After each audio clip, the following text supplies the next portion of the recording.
Eh, Tengan todos ustedes muy buenas noches. Empezamos. Vamos a comenzar una nueva sesión. Nos toca entrar al tema de hoy. Realmente creo que es un tema muy interesante, el cual nos va a poder o nos va a ilustrar muchos elementos que son fundamentales, porque nos vamos a referir a lo que es el traje de la morenada. Y en este caso, esta postura o esta ponencia va a ser expuesta por nuestra amiga Varinia Oros. De ella me gustaría presentarla, que es una de profesión antropóloga, desempeña el trabajo de curadora en el Museo Nacional de Etnografía y Folclore desde el año 2003, es encargada de las colecciones relacionadas a cultura popular de Bolivia, como ser imaginería popular, a las citas, muñequería, máscaras y trajes folclóricos. Producto del trabajo de catalogación, investigación y sistematización de estas colecciones, ha publicado los catálogos y curado las exposiciones de la China Morena, Memoria Histórica Travesti del 2011, compilada por David Aruco. Muñecas, personajes del tiempo, el año 2014, retablos y piedras santos, la materialidad de las huacas del año 2015, a las citas donde crecen las islas el 2017, bordados, las quillas del cuerpo y del alma el 2018, en coautoría con Jorge Quisbert, y estéticas, pieles, objetos y cuerpos, compilado con María Soledad Fernández Murillo el año 2019. Estimada Varinia, te quiero dar la cordial bienvenida, te agradezco por estos minutos que nos estás dando, pues te paso la posta para que podamos escucharte con mucha atención la ponencia que nos tienes preparado para el día de hoy. Bienvenida. Miguel Ángel, muchísimas gracias por la invitación. A todos los amigos que están también en el Zoom, gracias por estar presentes esta noche.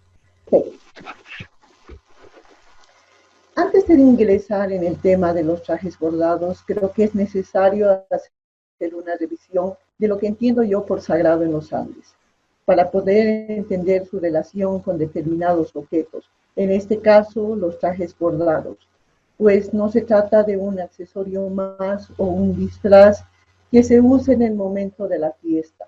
La relación que se tiene con la vestimenta es mucho más fuerte y tiene que ver con un sentido religioso. Yo estoy entendiendo en este caso estos trajes, sobre todo los trajes de la morenada, como objetos vivos, objetos sagrados. En las expresiones festivas como el Gran Poder y el Carnaval de Oruro, hay un poder sobrenatural que se manifiesta en los trajes, que serán portados en el baile. Por eso se les suele hacer una ceremonia ritual de chaya. Esta chaya se hace con incienso, copal y alcohol, haciendo el pedido de protección y permiso a la Pachamama y a Chechilas para que todo salga bien en la fiesta. Que el Tata y la Virgen les den la bendición de bailar con fe y devoción.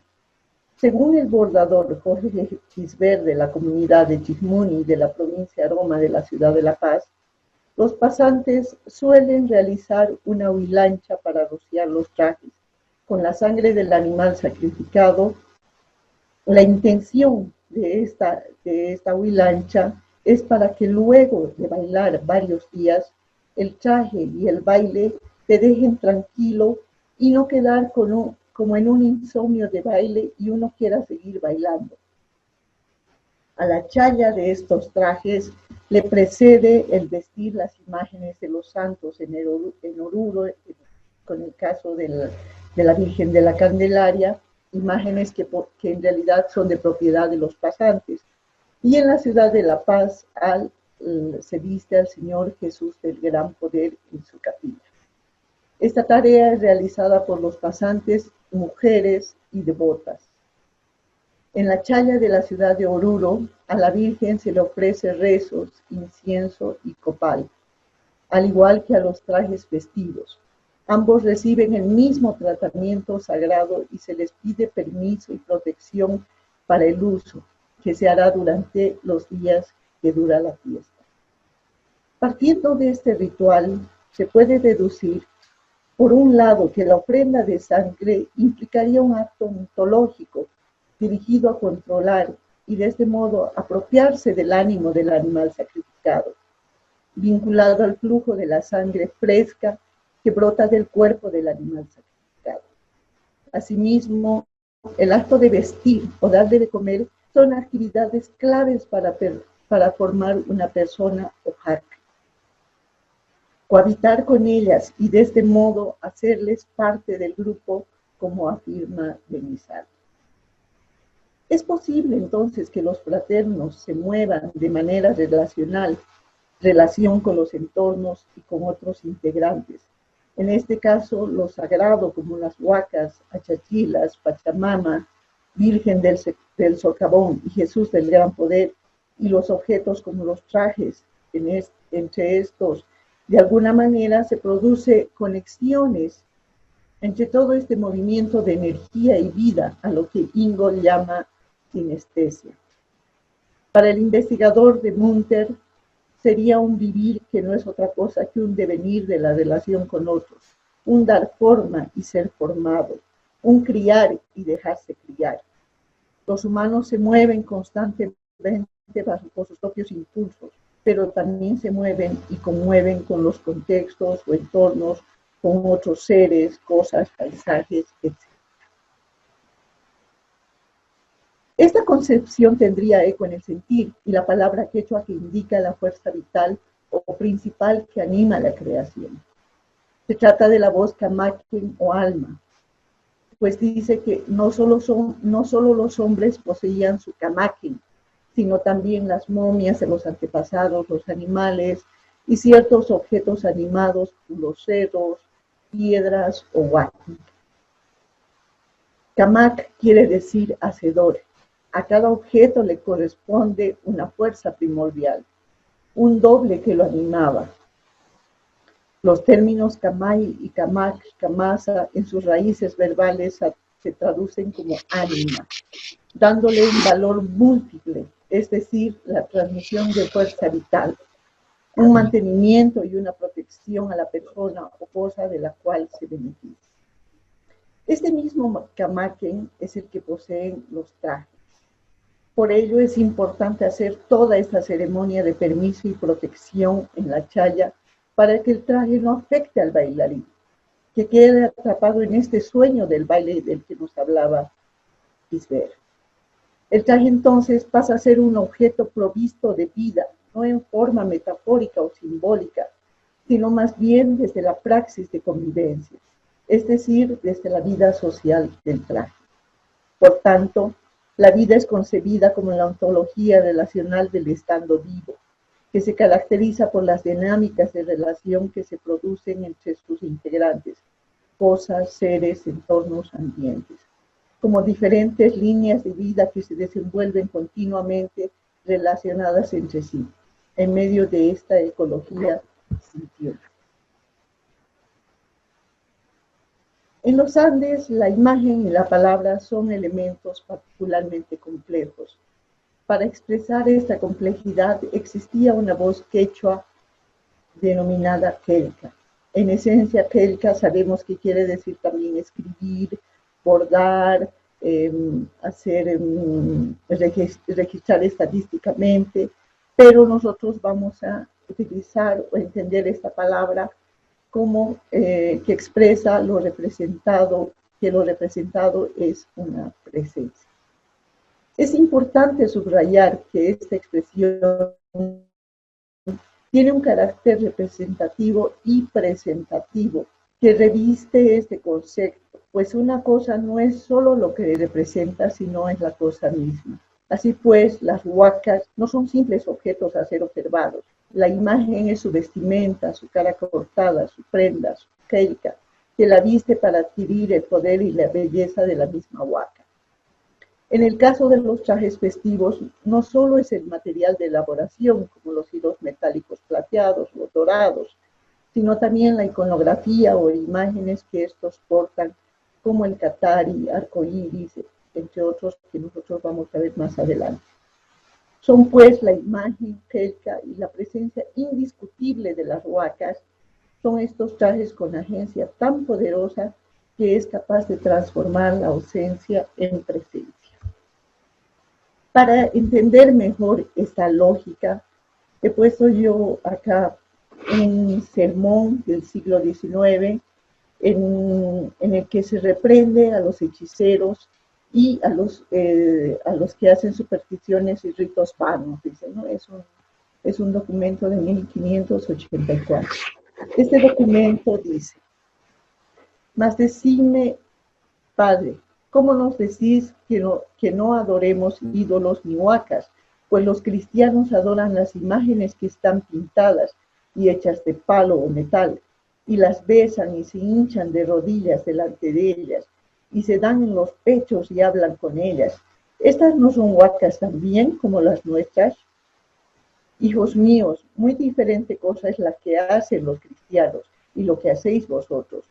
Los cristianos no adoran ni besan las imágenes por lo que son, ni adoran aquel palo o metal o pintura, mas adoran a Jesucristo en la imagen del crucifijo, y a la Madre de Dios, Nuestra Señora, la Virgen María, en su imagen, y a los santos también en sus imágenes. Y bien saben los cristianos que Jesucristo y Nuestra Señora y los santos están en el cielo vivos y gloriosos, y no están en aquellos bultos o imágenes, sino solamente pintados. Y así reverencian las imágenes y las besan, y se cubren delante de ellas, y hinchan las rodillas y hieren los pechos. Es por lo que aquellas imágenes representan, y no por lo que en sí son, como el corregidor besa la provisión y el sello real, y lo pone sobre su cabeza, no por aquella cera ni el papel, sino porque es cerca del rey. Y así veréis que aunque se quiebre el bulto o se rompa una imagen, no por eso los cristianos lloran, ni piensan que Dios les ha quebrado o perdido. Vosotros no hacéis así con las huacas, porque si os toman vuestra pirua o vuestra huaca, os parece que os toman vuestro Dios y lloráis porque tenéis en aquella piedra o figura vuestro corazón. Creo que este sermón es bastante importante para entender esta presencia, ¿no? Como los indígenas entienden que no solamente es una materia, sino que es que en esta materia está presente esta divinidad, ¿no? Es la presencia misma. Uno de los ejemplos más gráficos de esta capacidad de transformar la ausencia en presencia indiscutida y legitimadora, en este caso de prácticas políticas, es el lienzo de la entrada del virrey Morcillo en Potosí, cuadro de Melchor Pérez de Holguín. Esta entrada, lejos de deshonrar la autoridad real, transformaba la ausencia del rey en presencia, a partir de la materialidad emanadora de poder. Tiene una especie de diálogo entre los representantes del monarca y los súbditos. Reforzaba este performance la espectacularidad dramática de la imagen del poder regio en las entradas, plasmado en el barroco desbordado y triunfante, donde la vestimenta jugaba un papel fundamental. Los indios estaban vestidos a su usanza, cabildo secular con ropas de color carmesí, caballeros y religiosos con mucha gala y lustre, músicos, escuadrones, arcabuceros, alabarderos y toda la parafernalia que formaba parte de esta entrada. Era una muestra de este poder donde se buscaba una relación íntima entre la imagen y la persona. Este tipo de vestimenta parece haber sido heredado por los indígenas, quienes emplearon no solamente las finas telas en sus ropajes festivos, sino también los delicados bordados, lo mismo que la estética de los bailarines, quienes visten trajes ricamente bordados con estas finas telas como el terciopelo. Asimismo, portan a la usanza de principios del siglo XVIII como sombreros con blancos peluquines, además de fracs y chalecos. Estos, lejos de ser más discretos, se tornaron más barrocos y con el paso del tiempo exacerbaron su materialidad y carnalidad, como podemos ver en los trajes que les pongo en la imagen. En consecuencia, creo que es importante hacer ese repaso por las conceptualizaciones, sobre todo de lo trascendente y material, y cómo el exceso, en este caso de los bordados, permitirán acercamientos ontológicos a lo divino. Una de las expresiones más fuertes de este exceso material son los trajes bordados, que lejos de volverse más discretos fueron ganando en volumen y que ahora ostentan los bailarines en las festividades santorales, barriales y entradas como el Gran Poder o el Carnaval de Oruro. Que más allá de ser una práctica social ostentosa que despliega el estatus económico, exageraciones físicas y materiales de baile, los trajes pesados pueden consolidar un canal de comunicación entre lo humano y lo divino, como afirma Tassi. Quiero entrar ahora a la parte del bordado, cómo es el bordado una influencia desde lo religioso a lo festivo. La irrupción de los peninsulares trajo cambios que transformaron el ámbito andino, como la vestimenta. Es probable que al principio los sastres españoles que integraron las expediciones de la conquista trajeran consigo herramientas y conocimientos sobre técnicas textiles y confección de trajes. Así lo demuestra la presencia de la industria del vestido, que desde el siglo XVI empleó a los indígenas, quienes tuvieron la habilidad de aprender los rudimentos de la sastrería hispánica de la mano de los sastres españoles. La confección de los trajes no solo implicaba la costura básica de la estructura misma, sino también la aplicación de los bordados en las piezas. Si bien la técnica del bordado es conocida desde la antigüedad, el término recién empezó a usarse a finales del siglo XII y se usó justamente para designar a los motivos decorativos de la indumentaria religiosa. Es posible que en una primera etapa sucediera de esta manera, es decir, que la enseñanza se diera a partir de los sastres, aunque también fue impartida en los conventos e iglesias, sobre todo en el siglo XVII y XVIII. Se sabe, por ejemplo, que en conventos como el de Santa Teresa de la ciudad de Potosí, las novicias y monjas reclusas se dedicaban a la elaboración de vestimentas eclesiásticas, sobre todo en lo que se refiere al bordado de magníficos ejemplares, casullas y ternos expuestos en dicho museo.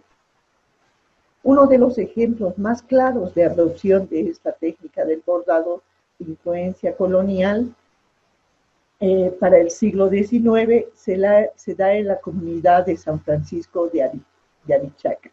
Quiero recalcar que este simplemente es uno de los ejemplos. Yo pienso que se han dado las mismas características en Oruro, en Potosí, en lugares donde había esta fuerte presencia de estos trajes y de conventos de esta naturaleza, ¿no es cierto? La comunidad de San Francisco de Aricacha se ubica en la ciudad de Achacachi, de la provincia de Masuyus, del departamento de La Paz. En esta pequeña comunidad que está a los pies del Nevado Illampu, se encuentra la iglesia católica en honor de la Virgen de la Concepción. Esta iglesia acogió a las monjas de origen español llegadas de Lima. Serán ellas las maestras de los primeros bordadores de la región. Suponemos que al igual que ellas, los trabajos con los que empezaron su aprendizaje tenía que ver con la elaboración de vestimenta para imágenes de santo y vestimenta para el clero. Esta enseñanza posteriormente se irá plasmando en los trajes festivos de morenos. Mendoza, en su publicación sobre bordados de Achacachi, parte de una generación de bordadores entre los años 1850 y 1920, de quienes habla como los pioneros de los trajes de los morenos. Estos padres y abuelos de las nuevas generaciones fueron discípulos de las monjas a finales del siglo XVIII y principios del XIX.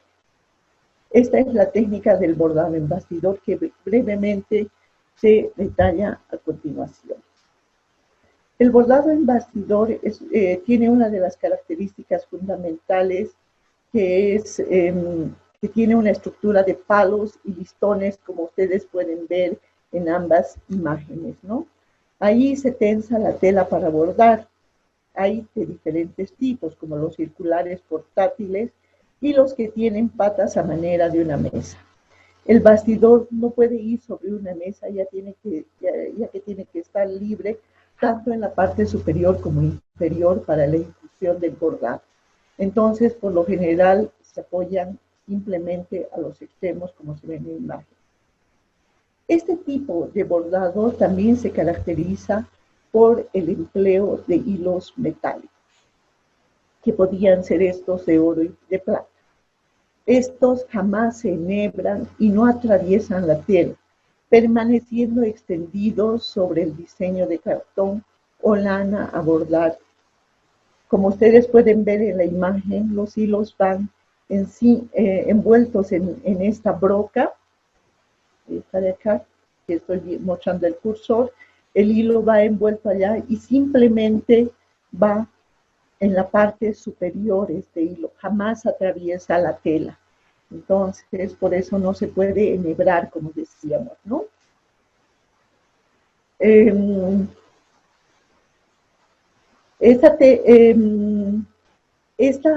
hilo va a ir sujeto por puntadas que van en zigzag en estos costados donde yo estoy poniendo el cursor, ¿no? Se va a ir sujetando con pequeñas puntadas, ya sea de hilo de algodón o de hilo de lino, como en este caso de los trajes religiosos. En el caso de los trajes festivos, se suele venanchar. ¿Qué es venanchar? O poner una vena de hilo de algodón. Esta cosa que nosotros vemos acá, este hilo grueso que estamos viendo en las imágenes, acá, es la vena. A eso llaman venanchar. Se trata de una superficie, está simulando este venanchado, está simulando las venas del cuerpo, por donde corre la sangre. Esto además dará realce al traje.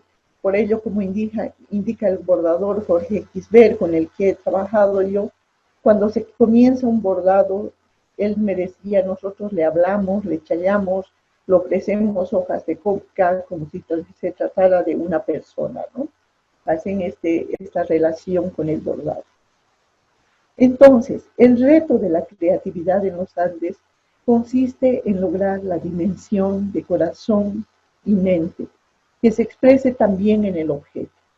Los textiles en los Andes para Arnold, por ejemplo, son considerados una parte de la naturaleza viva, que tiene que ver con su corporalidad y su aspecto tridimensional. El textil en pleno proceso de elaboración come y digiere lo nutritivo que se introduce en el espacio textil, con cada pasada de la trama. Y como es un ser viviente, aspira y expira. Como una boca se abre y se cierra.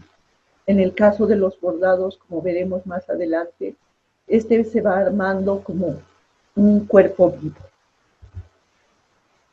Uno de los materiales por excelencia de este tipo de bordado es el hilo.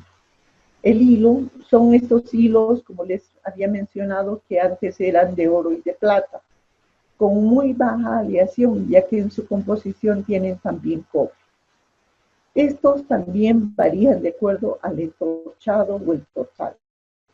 Se caracterizan por llevar en su interior un hilo de seda o lino, o en los más antiguos llevaban tripa animal que se denominaba alma. Como ustedes pueden ver, yo he tratado de sacar fotografías con zoom a estos hilos y pueden detectar ustedes el alma dentro de estos hilos, ¿no? El hilo que va por fuera, en este caso es metálico, la laminilla es metálica y el alma es de seda dorada, y en este caso tenemos el alma de algodón blanco. El hilo que era usado con más frecuencia en la elaboración de trajes festivos es el hilo encadenado metálico. Los hay de dos tipos, dorado y plateado. Estos hilos de procedencia alemana, china y japonesa. Este último eran los más cotizados para los bordadores. Fueron comercializados hasta los años 1950 aproximadamente. Este material era importado por mercerías como la Samaritana, que proveían a gran parte a los bordadores.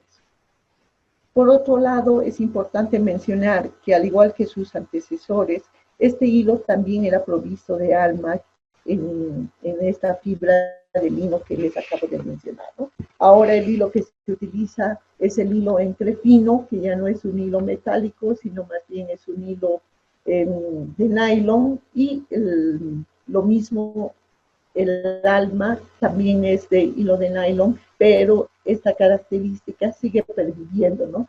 Estos hilos siguen portando esta alma. Algunas particularidades de los trajes de los morenos. En el bordado de trajes de morenos, lo que se introdujo fue el uso de la pedrería de fantasía, como las piedras checoslovacas, como las que pueden ver acá. Se las llamaba así por la procedencia de estos brillantes cristales que llegaron hasta la década de los 70. Entre los más importantes también se pueden mencionar las piedras catedral o piedra local, que era de hechura de los bordadores.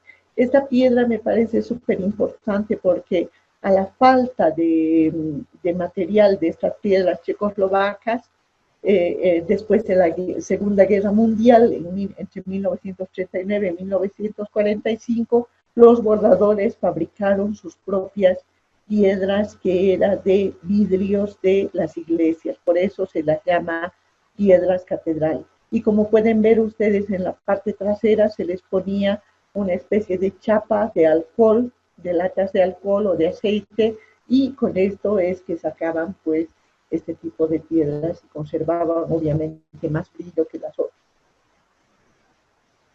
Otra de las características importantes de estos tipos de traje es la incorporación de una serie de iconografías que caracterizan a distintas épocas, como ramas, florones, cantutas. De estas, las que nos interesan, las que yo quiero destacar en este trabajo, son las siguientes.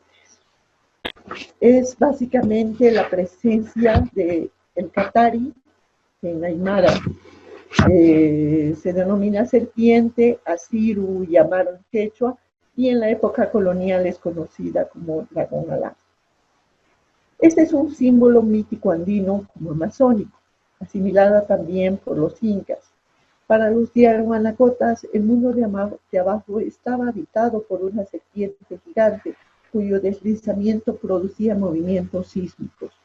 El lago contenía otra que causaba las grandes oleadas.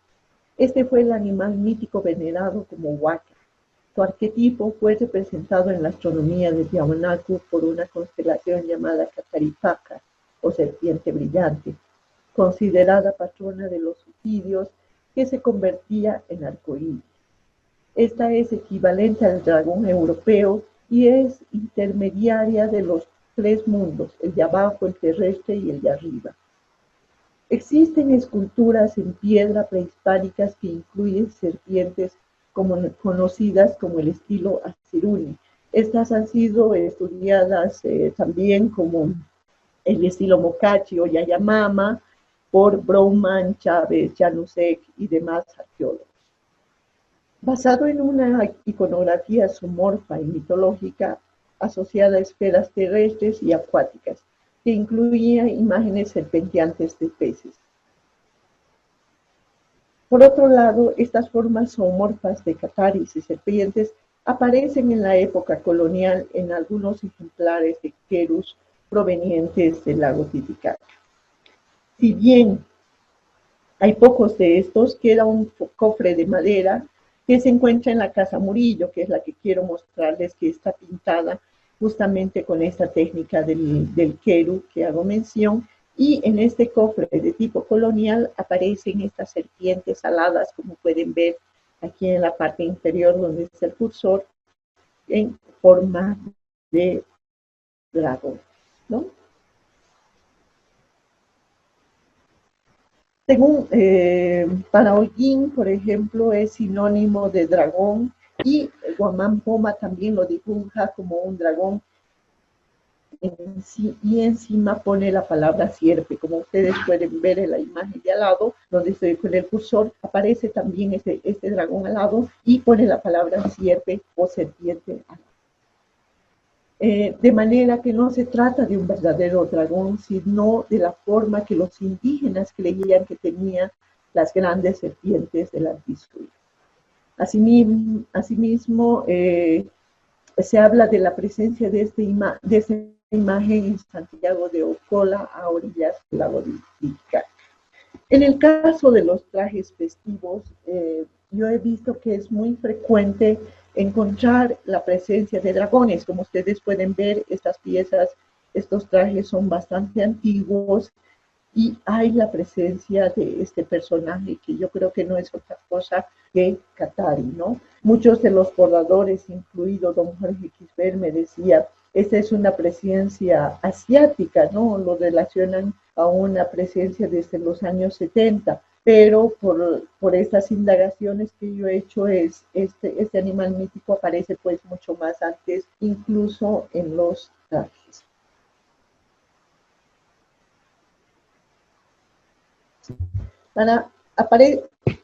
Hay otras iconografías que me han llamado mucho la atención, que son estas, las quizas o arcoíris. El arcoíris está asociado también a la quiza, que aunque tenga la acepción de dulce, se plasma como una escala angosta de cromática. Como ustedes pueden ver, por ejemplo, en los tejidos, es frecuente encontrar estas quizas, este degradé de colores en líneas delgadas, como ustedes pueden ver, que no es otra cosa. También dicen que es la representación de este Katari en forma de arcoíris, ¿no es cierto? Es muy frecuente, sobre todo en los trajes hasta los años 60, encontrar estas quizas, como pueden ver en estos dos ejemplares de trajes que podemos ver, ese degradé, esta escala de colores, ¿no? Que podemos ver. Dicen que el arcoíris es también un ser ambivalente, con un aspecto temible, que suele distinguirse de varios tipos. Hay unos más nefastos que otros. Para muchos es considerada como una huaca ligada a la fecundidad y a la riqueza metálica del mundo subterráneo, pero con un carácter semidemoníaco. Para ello, para combatir a estos elementos en el mismo traje, se suele bordar el quilli y el puito. El quilli es el espinazo de pescado, como pueden ver acá, y en esta parte de traje de moreno también que aparece, es más dentro de la técnica, hay la técnica del quilli también, ¿no? Que hace referencia a este bordado menudo y que aparece como una forma de espinazo de pescado, ¿no?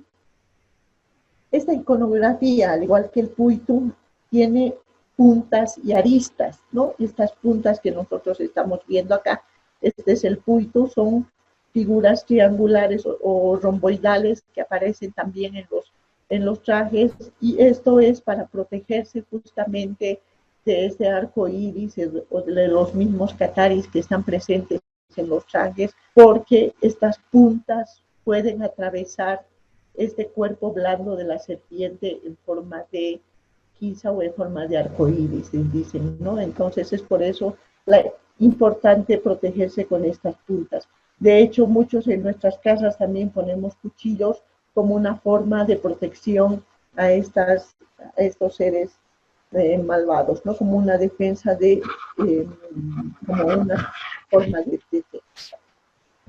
Para terminar, a manera de concluir, creo que fue necesario hacer un recorrido por el sentido sagrado que se da a los objetos en los Andes, sentido que adquieren los trajes bordados de tipo festivo, pues estos son quelcas de los bailarines, que afectan, ya que no son simples objetos a ser observados. Estas prendas que cubren al fraterno adquieren el poder y belleza de la misma huaca. En este sentido, no es casual que los bordadores y los bailarines hayan adoptado el bordado y los preciados materiales que durante la colonia estaban reservados para la elaboración de vestimenta de la élite española, religiosa y eclesiástica, a las que se destinaban los mejores materiales conocidos por su procedencia como efectos de castillo. Por otro lado, el uso de los bastidores, empleados al igual que los telares, posibilitó la personalización del traje. Son cuerpos nacidos en un bastidor, que comen y digieren, son corazón y mente, tienen venas por las que corre la sangre vital, hilos con alma que los cubren a manera de piel, formando la quelca que cubre al bailarín. Estos trajes no son objetos pasivos, interactúan con las personas de forma positiva o no si son atendidas. Una atención que tiene que ver con los rituales y ceremonias de chayas y huilanchas, que en el mundo andino y entre los cholo mestizos de la urbe están destinados estrictamente a lo sagrado y divino. Así pues, como son tratados los trajes, pues no son meros atuendos y mucho menos disfraces. Estos afectan al bailarín. Estos pueden provocar insomnio de baile, recordando de alguna manera a los taquioncois de la colonia, quienes afirmaban estar envueltos por la huaca en este baile de la enfermedad.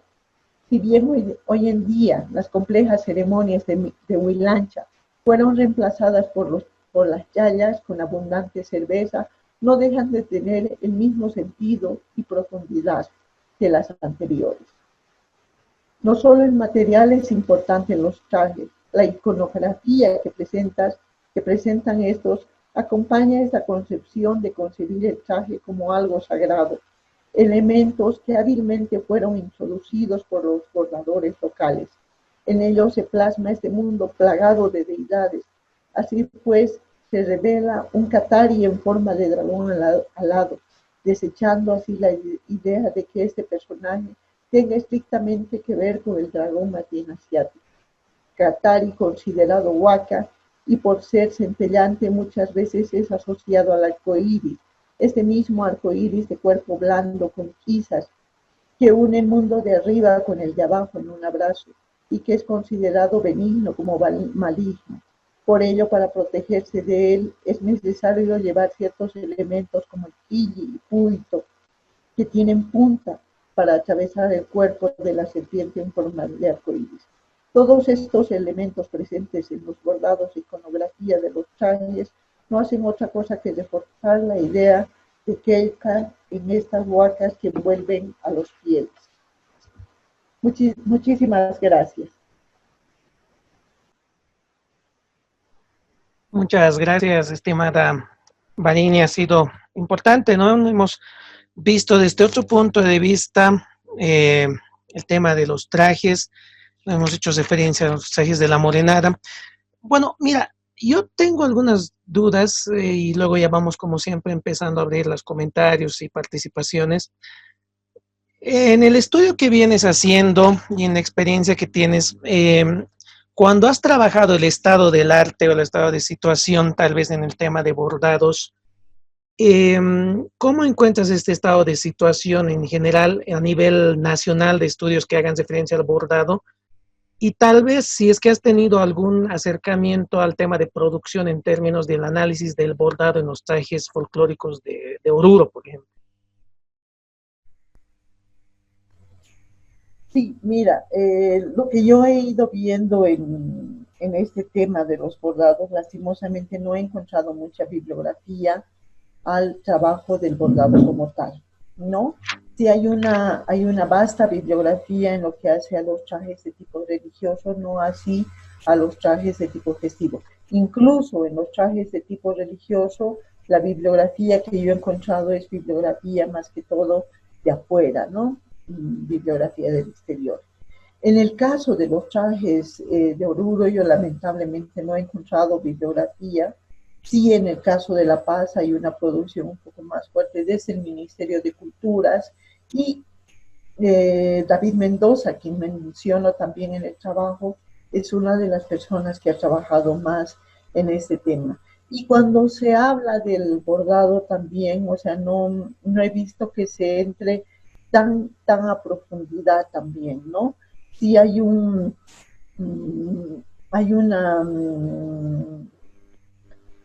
Hay una recuperación, sí, que me parece muy interesante de estos términos que utilizan los bordadores, que es lo que he visto yo en en este par de libros que he consultado de La Paz, a esta terminología que utilizan en Aymara, que me parece muy, muy importante también recuperar, ¿no?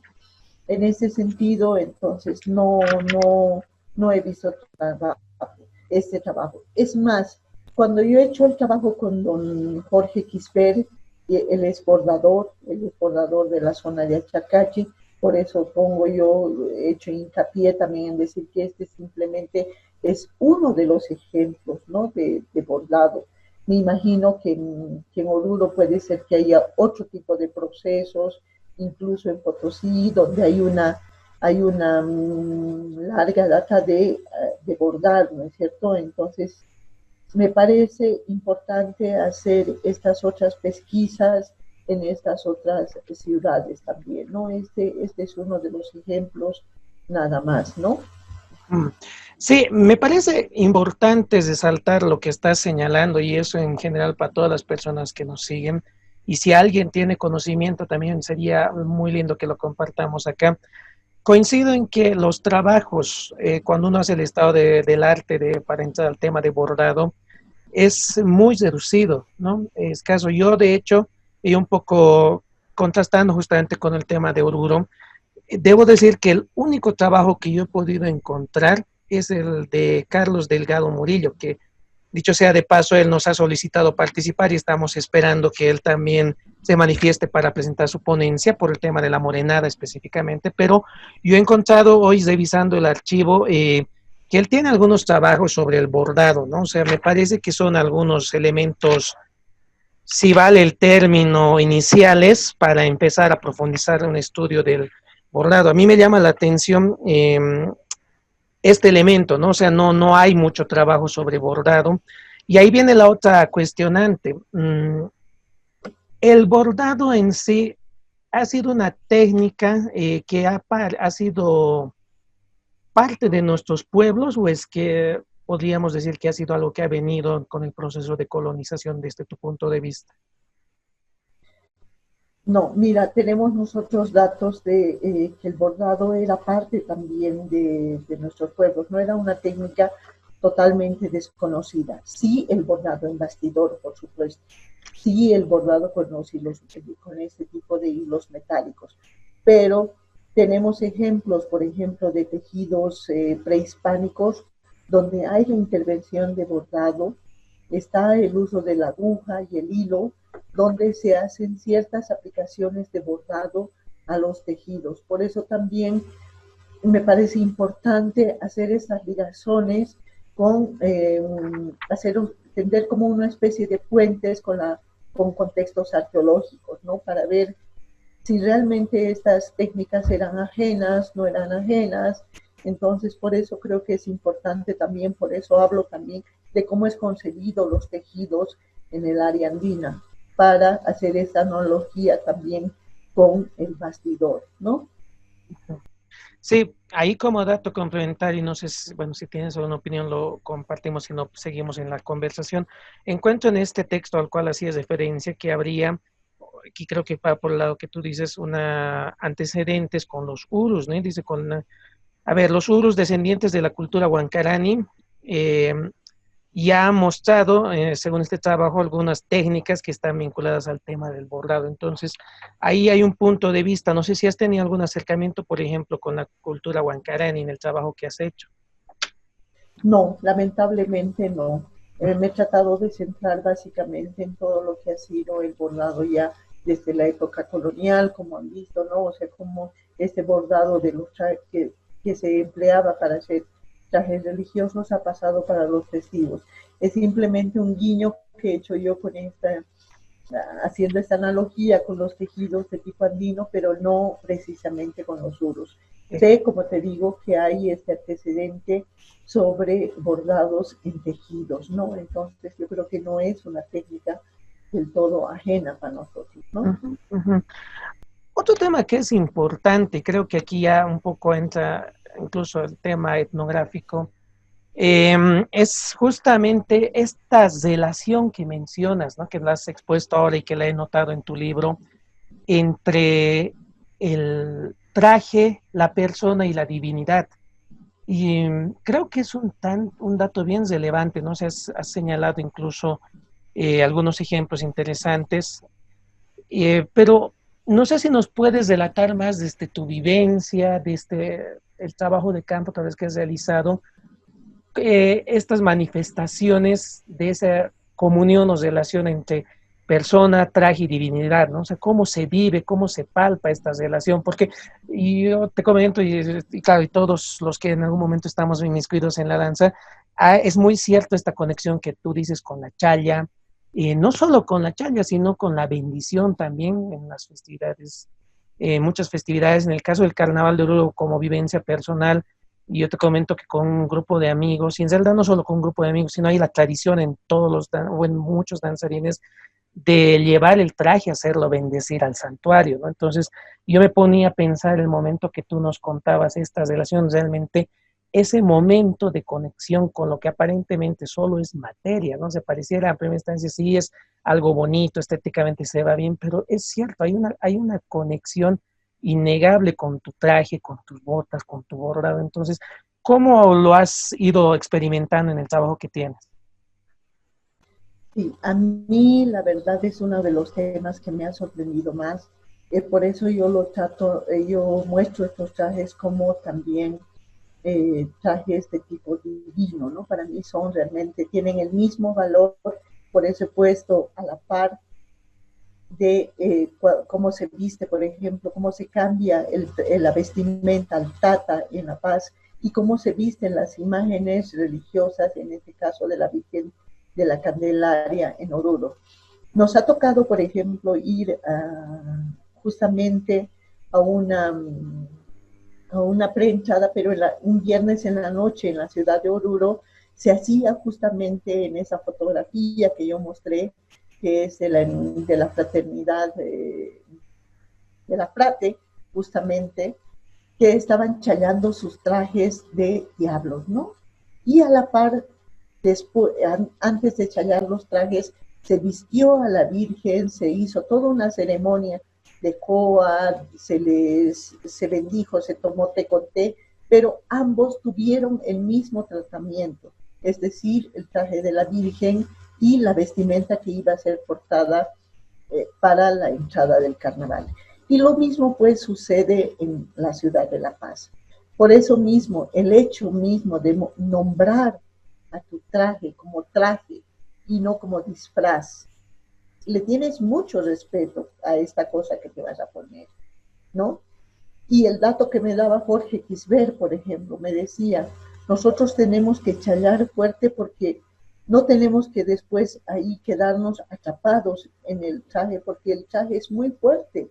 Te puedes quedar atrapado y puedes quedar borracho y querer seguir bailando 3, 4, 5 días, no puede ser. Tenemos que chayar. Entonces hay una fuerte agencia que tiene este traje, tiene camagen, por eso decía, ¿no? Tiene alma, no es un objeto más, es como una persona, es una piel divina que tú te estás cargando. Por eso también he mostrado estos otros elementos que porta el traje, ¿no? Estos cataris, estos puitus, estos kilis, que no son otra cosa que huacas que pueden afectar, que tienen esta parte divina también los trajes, ¿no? Por eso también es que yo los menciono en este sentido. Muy bien. Bien, vamos a empezar a leer algunos comentarios y luego también vamos a empezar a ver si alguien quiere participar vía Zoom. Aquí en el chat dice Luis Contreras, saludos Varinia desde Santiago de Chile. NK, cariños Varinia, hay amigos que esperan que el anfitrión autorice el vínculo, ya se mandó en su momento el vínculo, dicho sea de paso. Ya está, creo que ya están todos adentro, por si acaso. David, Aruquipa, abrazos y cariños, Varinia, lindo trabajo, tuve la oportunidad de leer tu texto. Después sigamos. Camse dice, disculpe, ¿qué se llamaba el alma o el hilo de la tripa de animal? se llama alma. Igual los hilos más antiguos, los que eran empleados para los trajes religiosos, eran con tripa animal, entonces también eran denominados alma. Y solo un datito, nosotros hemos hecho el análisis de fluorescencia a los hilos, y entre los trajes más antiguos que nosotros tenemos, de morenos y de diablos, también hemos detectado que tenían una aleación muy baja de oro y de plata.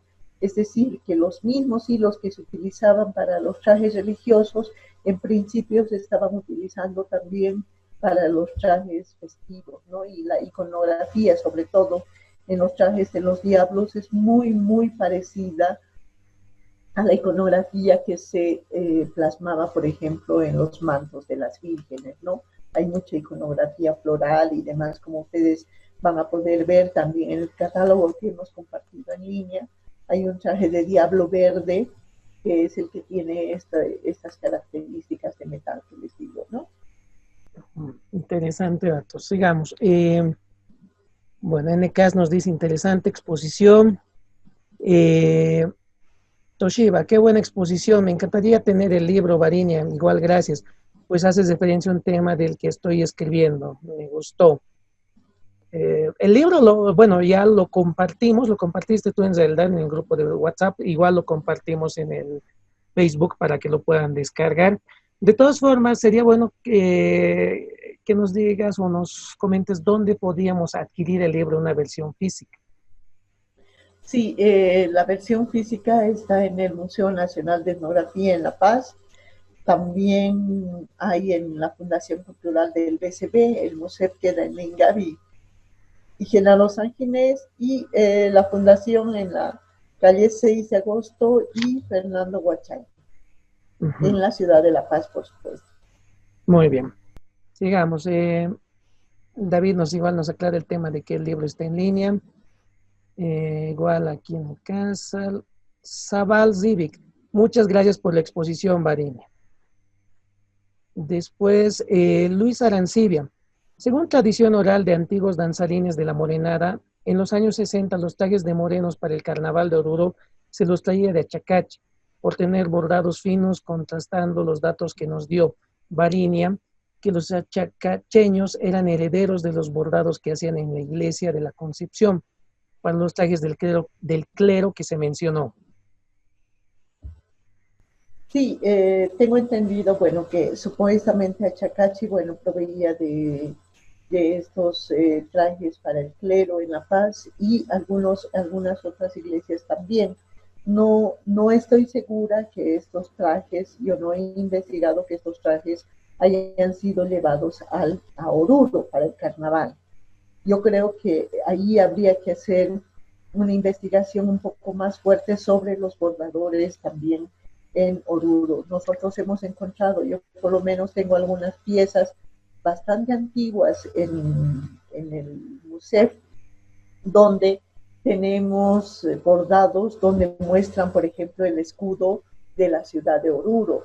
Y no creo que en La Paz se haya hecho estos bordados con el escudo de Oruro. Yo creo que hubieran puesto más el escudo paceño más que el Oruro, que el orureño, ¿no es cierto? Entonces yo creo que hay que también investigar toda esta tradición de bordadores en la ciudad de Oruro. Muy bien. Sigamos. A ver, Daniel Vera Delgadillo. Saludos. ¿Tienes algún dato de la procedencia de los hilos metálicos? Me refiero a los de siglos pasados. Sí, lo que les decía en principio, en la época de la colonia, por ejemplo, toda esta producción de hilos metálicos que estaban destinados para la elaboración de trajes de la élite y de la iglesia y del clero eran traídos de Castilla. Por eso se decían los efectos de Castilla, que no solamente incluían las telas de terciopelo o las telas más finas que eran empleados para hacer este tipo de vestimenta, sino también estos hilos metálicos que en su mayoría contenían pues oro y plata. Venían básicamente de este lugar. Sin embargo, también se tiene datos de que traían estos hilos de China. Tenemos algunos datos de que estos hilos entraban también de estos lugares, ¿no? Posteriormente, los más conocidos, como había mencionado, eran los que entraban de Japón, ¿no? Eran los más cotizados por los bordadores. Aquí un apunte también que me gustaría conocer tu criterio. ¿Cuán determinante es en la evolución de los bordados, la confección de trajes folclóricos, eh, la disposición de material, e incluso hablemos del término de moda, ¿no? Porque determinadas épocas, particularmente en este último siglo, yo diría, eh, creo que a veces el trabajo del bordador, no siempre, porque tú nos has mostrado también que los bordadores han fabricado su material, pero en determinadas circunstancias pareciera ser que la aparición o desaparición del mercado justamente de determinados materiales determina la forma del traje, la forma del bordado, y también creo que en determinadas épocas hay la moda de utilizar cierto tipo de materiales. Estoy pensando en el caso de las telas, por ejemplo, y entonces, ¿cuánto influye eso en la confección y bordado de trajes? Sí, aparte de las modas, yo creo que también el coste de los materiales, ¿no? No es lo mismo que comprar un hilo coreano. Aquí para los bordadores me decían el más cotizado es el hilo coreano. Entonces utilizamos para las figuras o para determinados trajes que nos van a pagar un poco más el hilo coreano. Y para la tropa ya utilizamos el hilo brasilero. Otra cosa que ha cambiado muchísimo también, o sea, lo que yo he notado, tengo trajes nuevos, y es que ya no se está bordando más, ya no se está utilizando el bastidor. Lo que se hace ahora son trajes de tipo cotillón, como llaman los mismos bordadores, ¿no? Que es simplemente hacer collage de determinada iconografía en los trajes, ¿no? Entonces es mucho más fácil, por ejemplo, hacer este tipo de trajes para una tropa de 200, 300 personas que bordar, porque bordar un traje, por ejemplo, puede llevar entre 2, 3 o 4 meses, ¿no? Dependiendo del tipo de trabajo. Y efectivamente lo que tú dices, ¿no? Y lo que yo quiero mostrar también en el libro es cómo ha ido cambiando esta moda en los trajes, ¿no? Cómo han ido cambiando ciertos elementos. Ya no, lo que te digo, ¿no? Insisto en que ya no se borda más y se ha ido haciendo aplicaciones de ciertas iconografías en los trajes, ¿no? En los años 60, 50 vas a ver un montón de dragones que luego desaparecen, o las cantutas, iconografía como las mismas máscaras de morenos, que después aparecen, ¿no? En los años 50 también ha habido una gran proliferación, por ejemplo, de elementos tiahuanacotas, que luego han desaparecido, ¿no? Y de acuerdo a ciertos años van aumentando pues elementos. Aquí, por ejemplo, hay la fraternidad, que son la de los rebeldes. A mí me extrañaba mucho, por ejemplo, cuando los veía, tenían iconografías de Che Guevara, por ejemplo, en sus trajes, ¿no? O en los años 80 que aparecían las mariposas, elefantes, y que luego han ido desapareciendo también de los trajes en los siguientes años, ¿no? Claro, este punto va variando, ¿no? En el contexto, o sea, haciendo un proceso comparativo, me llama mucho la atención. Yo tengo la impresión de que, por ejemplo, en el Carnaval de Oruro, veo más una iconografía vinculada, por ejemplo, a la leyenda de las plagas, ¿no? Particularmente en los trajes de diablo, pero también está presente en otras indumentarias como las del Moreno. Pero sí, me llama mucho la atención lo que tú señalas, y ves elementos que a veces son totalmente foráneos, ¿no? O sea, en algunos casos. ¿Y esto a qué se deberá? Especialmente lo nota en Gran Poder, digamos, ¿por qué esa incorporación de elementos foráneos? ¿Cómo explicamos eso? Mira, yo creo que, bueno, ayer cuando expuso David Arequipa también ustedes decían, y estoy totalmente de acuerdo, ¿no es cierto? La cultura es dinámica y vas adoptando pues elementos que aparecen, que están de moda y los haces tuyos, ¿no? Entonces, es lo mismo que pasaba con el dragón alado, ¿no? Yo tenía discusiones muy fuertes, por ejemplo, con don Jorge Xber, porque él me decía, no tenemos que bordar más el dragón porque este dragón es asiático, no tiene nada que ver con nosotros. Y cuando yo le muestro esta investigación y le digo, mire, este dragón alado, o sea, no tiene nada que ver con el asiático, sí ha debido aportar muchísimo, efectivamente, pero en esencia sigue siendo Qatari. Y él me decía, con razón, mi padre bordaba esto, y ha sido antes de los años 60. Entonces, yo creo que muchos elementos han ido cambiando. Si tú ves, por ejemplo, las mismas máscaras de diablo, las primeras son más simples y han ido increciendo, han ido pues aumentando muchos más elementos, dragones mucho más grandes. Yo creo que tiene que ver con este dinamismo de la cultura, ¿no? No podemos pedir que las cosas sean estáticas. Los mismos trajes de morenos no son los mismos trajes de los años 50 o 30, no son tan discretos, han ido creciendo, pero exponencialmente, ¿no? Se han ido volviendo mucho más barrocos, y yo quiero creer que es para este acercamiento que decía en un momento en el texto también, como un acercamiento hacia lo divino, ¿no? Es siempre como en las chayas, ¿no? Doy más para que me den más, ¿no? Entonces, yo creo que tiene que ver con este sentir mucho más religioso, ¿no? Bien, vamos otra vez al Facebook. Jacqueline Marcela Villafuerte, lindos trajes. Fabricio Cazorla Murillo nos está siguiendo y nos señala, licenciada Varini, a tiempo de felicitarla por su exposición tan interesante, quería hacerle la siguiente consulta. Al haber efectuado un trabajo de campo en Achacachi sobre los bordadores, ¿pudo identificar cuál es el significado que tiene el traje de moreno de Achacachi con respecto a la danza misma? Es decir, ¿qué representa el traje de moreno en el contexto de la danza? Sí, mira, el título del libro creo que lo dice bastante claro. Yo me he abocado simplemente a lo que es el bordado.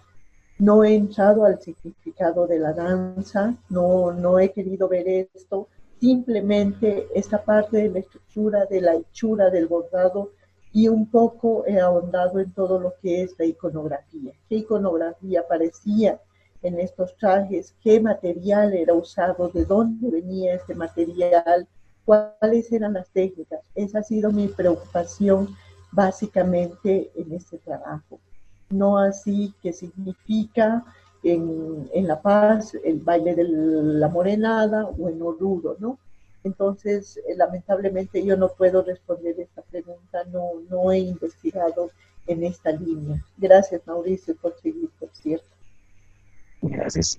Seguimos. Sebastián Guerrero. Varini, una pregunta. Según tu punto de vista, ¿cómo ha cambiado la producción de trajes con respecto hace algunos años atrás? Se ha perdido el sentido de la creación y todo lo que conlleva. La confección excelente, presentación. Un placer poder escucharla, Varini.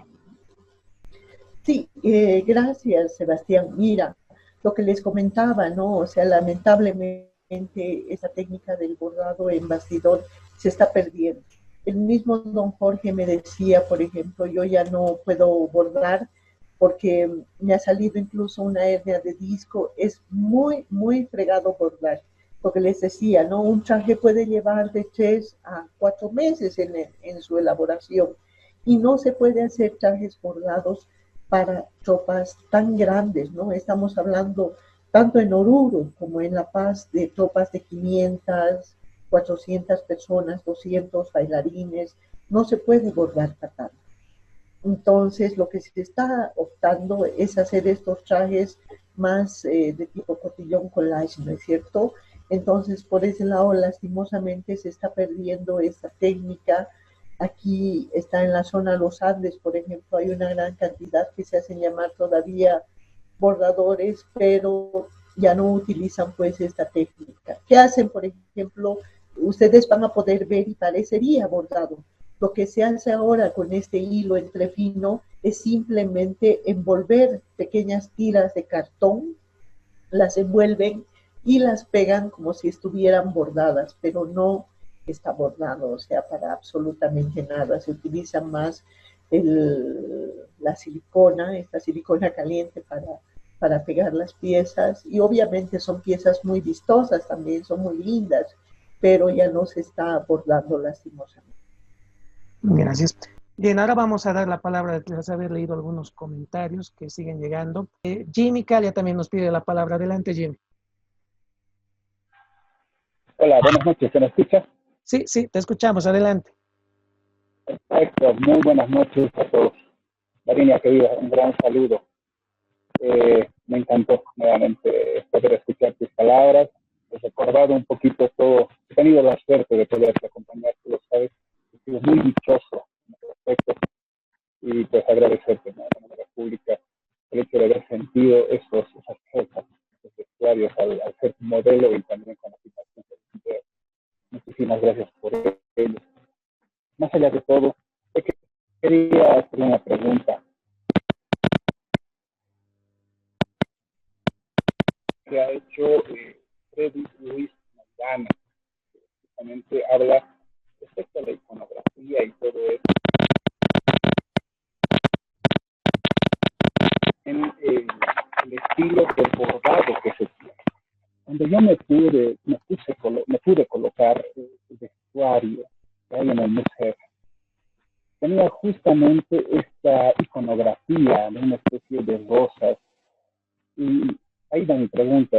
No sé si tú sabes si realmente esos trajes que hay en el museo, esos antiguos, muy antiguos, pertenecen a Taraco, en este caso, ¿no? Es un bordado estilo Taraco.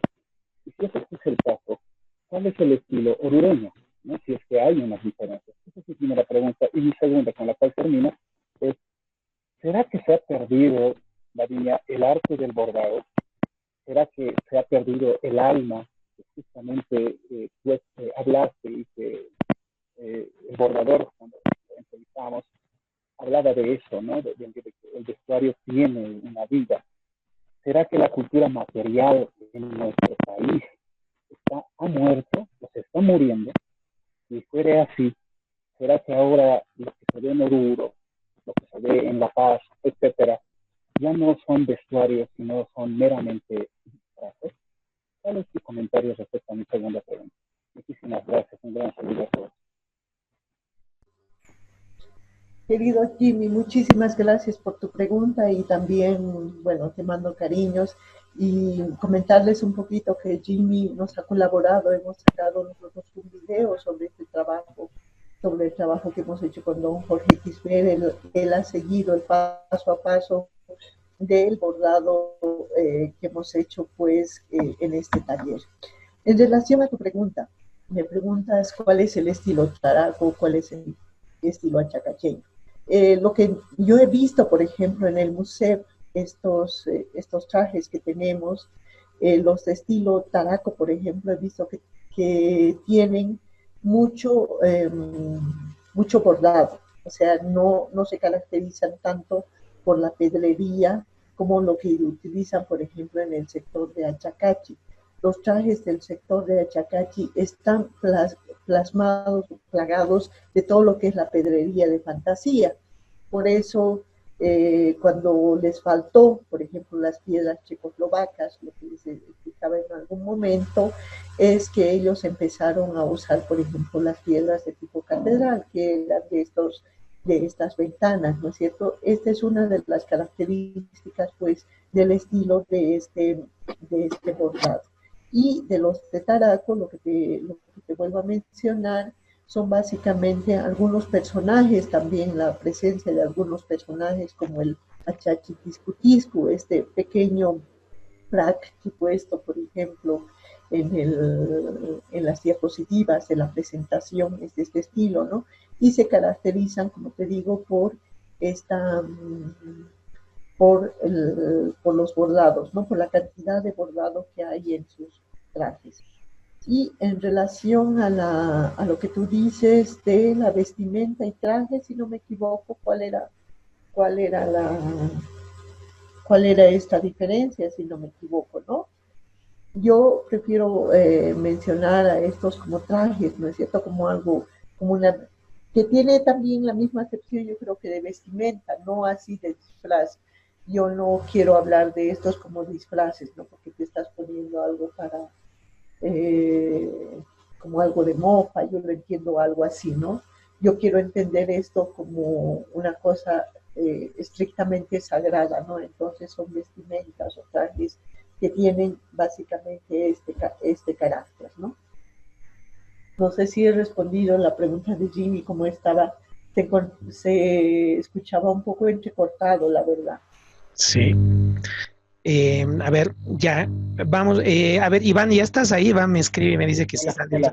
hola, hola, Ahora sí. hola, Varinia, Varinia. Hola, Jimmy, nuevamente para la segunda pregunta.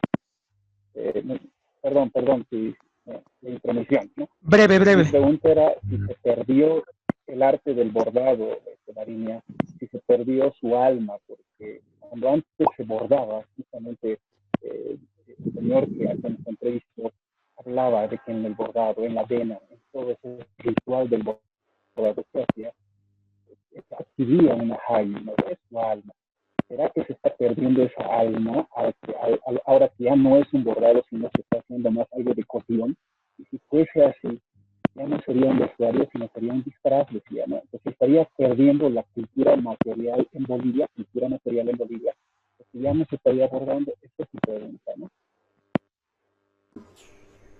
Sí, Jimmy, sí, lo que decía también yo en la exposición, si bien ya no se están haciendo estas lanchas, por ejemplo, con estas chayas de sangre y estas ofrendas, ahora se ha cambiado por la cerveza, por ejemplo, se chaya con cerveza, ya no se baila con el traje bordado, sino se baila con el traje cotillón, pero yo creo, y por lo que he visto, todavía tiene esta esencia, estos trajes todavía tienen su tamaken, todavía tienen esta almita, pues, esta cosa fuerte, esta cosa que puede atrapar al bailarín. Yo creo que es el sentido que también da el bailarín y el bordador a estos objetos. Por eso digo que son objetos que pueden afectar y demás. Yo incluso a las piezas que son de tipo cotillón, yo no las categorizaría como disfraces, sino, o sea, sigo pensando que son trajes que tienen esta alma, que tienen esta cosa que pueden afectar al bailarín. Súper. Gracias. Ahora sí, nos pasamos. Iván, ¿estás por ahí? Hola, hola, ¿se me escucha? Sí, sí, dale, te escuchamos. Muy buenas noches. La expositora Mariña ha estado muy interesante sobre los trajes, ¿no? Quería hacerle como una pregunta, ¿no? Sobre más que todo los bordados, ¿no? Usted decía sobre el dragón que le llamaban, pero en realidad está inspirado en las serpientes, en las cuatro plagas de la leyenda de, de Oruro, ¿no? No sé si para adelante, haciendo estos cátedras que estamos yendo recopilando de cada sesión para sacar algo y pronunciarnos, ¿no? Eh, ya sea ante las autoridades o ante el público que nos sigue, ¿no? Esta parte del dragón, no sé si habría que socializarlo con los mismos bordadores y demás, más que todo me voy a traje de un caporal que voy a decir, de San Simón, que lo vuelven un dragón asiático siempre, ¿no? Y ellos mismos cuando manejan este bordado, les entregan, manejan el término dragón. Yo alguna vez había hablado con algunos amigos y les he dicho, no es dragón, es serpiente de las cuatro plagas, no, es dragón esa parte y en algunos, más que todo en el caporal, ¿no? Se distorsionan los trajes. Este año vi un traje de caporal centralista, era netamente de la Edad Media, de los cruzados, incluso tenía su mazo ahí con picos, ¿no? Eso habría que socializar, ¿no? Con los bordadores que no no lo maten, ¿no? La cultura y demás, ¿no? Eso nomás y muchas gracias por su exposición, está muy interesante y cuando todo se normalice voy a adquirir su libro. Muchas gracias, Iván, por tu comentario. Sí, hay cosas también que salen un poco de contexto, ¿no? Cuando se hace estos trajes. Pero sí, yo también quiero rescatar esta figura, pues, del Qatari, ¿no? Que es representado, como hemos visto desde la época de la colonia, como dragón alado, ¿no es cierto? Pero no es otra cosa que nuestra serpiente, ¿no? Esta serpiente alada. Es curioso también, ¿no? Muchas de las culturas, como en México, en varios lugares, aparece también este ser mítico, ¿no? Este Cataria, y como les decía, en otras culturas también está presente. Yo creo que es necesario rescatar y volver a poner, pues, a ya sea como dragón alado o como serpiente en nuestros trajes, ¿no? Yo creo que esta esencia, qué es lo que significa, es lo importante también, ¿no? Y siempre se lo ha puesto, como yo he visto en los trajes más antiguos, también en forma de dragón, ¿no es cierto? Y como les he mostrado en estos iconos, en este arcón, por ejemplo, de la Casa Murillo, que es de la época colonial, aparece pues en forma ya de dragón, ¿no? Entonces yo creo que es importante nomás rescatar estas figuras. Bien, seguimos. Nos vamos otra vez al Face un ratito antes de seguir dando la palabra. Daniela Vera, estimada Varinia, esta es más una curiosidad, ya que tuviste varios trajes de iconografías. ¿Observaste algún momento imágenes felinas, titis o pumas, por ejemplo? Gracias, bello trabajo. Sí, la verdad, o sea, me hubiera encantado ver estos personajes. Teníamos tal cantidad de bordados de otros bailes también dentro de la colección que me ha sido imposible trabajar absolutamente todo, ¿no? Por eso yo me tuve que ceñir en este trabajo simplemente en trajes de Diablada y de la Morenada, ¿no? Y en estos dos que he hecho el análisis iconográfico y de material, no he encontrado pumas, lastimosamente, pero sí he visto en otros trajes, como por ejemplo del baile de los Misticicuris, he encontrado algunos titis, ¿no es cierto? Como tú mencionas. De hecho, también hay máscaras de este personaje dentro de este baile, ¿no? Yo creo que es otro tema para investigar, hay mucha tela que cortar, hay muchos bailes por investigar. Yo creo que este es apenas un granito de arena que trato de aportar, ¿no? Después ya seguirá dando un poco más. Pero, David nos está pidiendo la palabra. David, te escuchamos. Sí, primero felicitar a Varinia y a Miguel por el espacio. Y bueno, me traen a la memoria también muchos de las reuniones con algunos bordadores de estos antiguos y también de mi experiencia como bailarín, ¿no? Y ahí nos decían, bueno, los bordadores al final hemos sido los mediadores, personas que venían a hacer sus trajes, porque esos trajes eran los que tenían que ser lo mejor para que este luzca, le dé su alma, porque este iba a ser transmitido de generación en generación, porque muchos de los trajes han llegado hasta hijos o nietos, ¿no? Y bailaban el mismo traje con todas esas almas y una memoria histórica del mismo traje que ha ido transmitiéndose, ¿no? Al hijo, al nieto, y hasta que nuevamente se haga otro traje y obviamente invoque nuevamente a este alma que le llamas, que a mí me fascina mucho este análisis. Y yo creo que evidentemente al ser el bordador, el mediador, y eso no sé cómo lo has visto tú, Varinia, al ser el bordador como un mediador, obviamente que el bordador, en el lugar que esté, en el territorio que esté, va a recoger los elementos territoriales también dentro del traje que lo haga, ¿no? Porque si es en Achacachi, el estudio que tú has hecho, obviamente están los espinazos de pescados relacionados al lago. Si es en Oruro, seguramente van a ser las plagas. Si es en Potosí, tal vez es el cerro, la Virgen Cerro, etc. Que hay que mirar el bordado justamente desde esa dimensión de territorio, de deseo, ¿no? De la gente quien está pidiéndote un bordado, ¿no? Y ahora obviamente hablamos de los, y tanto Jimmy creo que te consultaba, no sé si se captó, pero también es un poco la situación de cómo esa transmisión de generación en generación de alma de los bordados, ahora poco a poco, con la cantidad, la ostentosidad que estradas, 2.000 morenos, 1.500 morenos, ya no es la humana que puedan hacer la cantidad de bordados de ese tipo y mucho está perdiendo la originalidad o la tradición o qué sé yo. Está bien, ¿no?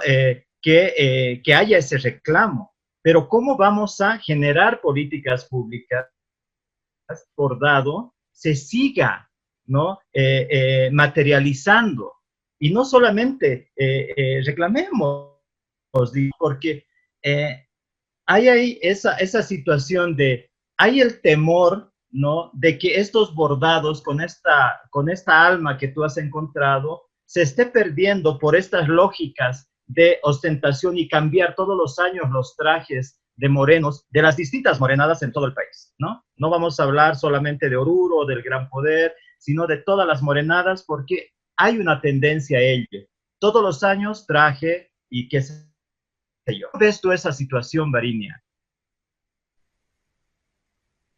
Querido David, muchísimas gracias por tu comentario. Me parece súper acertado. En primer lugar, esto que tú decías, que cada región tiene su cosmovisión, por así decirlo, de plasmar en los trajes, es totalmente cierto. Es lo que les decía, ¿no es cierto? Un bordado achacacheño no va a ser lo mismo que un bordado de Taraco, que va a tener otras características, otra iconografía presente en sus trajes, por supuesto, ¿no? No sé qué pasará en la parte de Oruro, lo que tú decías, tal vez estará plagado, por ejemplo, de todos estos elementos que tienen que ver con las plagas y demás, ¿no? O en Potosí, lo propio, ¿no es cierto? Ahora, lo que dices también, y lo que hemos visto, lo que nos contaba don Jorge como mediador, como tú bien dices, ¿no es cierto? Él tenía una relación muy, muy especial con el traje, con la hechura del traje.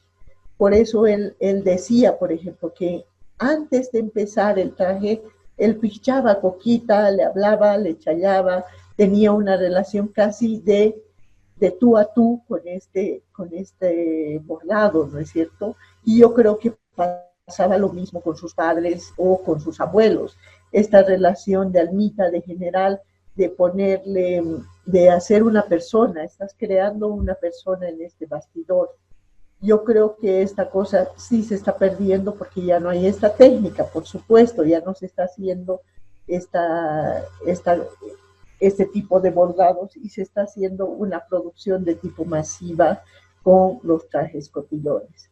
Sin embargo, yo me niego a pensar, por ejemplo, que con los bailarines suceda lo propio, ¿no?